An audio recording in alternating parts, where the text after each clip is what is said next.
ఆయుర్వేదంలో ఇంకొకటుంది. పూర్వజన్మని నమ్ముతాం. ఆయుర్వేద శాస్త్రం ప్రకారం ఇవన్నీ వేదాల అని ఆధారంగా చేసుకున్నటువంటి శాస్త్రాలు కనుక పూర్వజన్మ అనేది ఉందనేది మన వేదాలు చెప్పేటువంటి మాట. సో, అది నమ్ముతాము.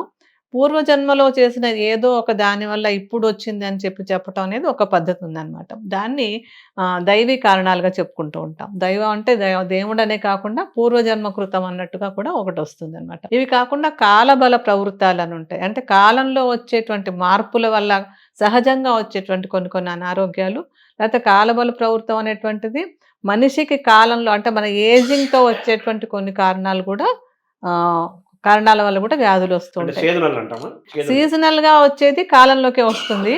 మనిషికి ఎదుగుదలలో బాల్యంలో కొన్ని అనారోగ్యాలొస్తాయి.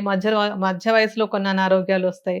ఓల్డ్ ఏజ్‌లో కొన్ని ఏజింగ్ ప్రాసెస్‌లో వచ్చేటువంటి కొన్ని అనారోగ్యాలు ఆ కాలబల ప్రవృత్తాలుగా చెప్తాం.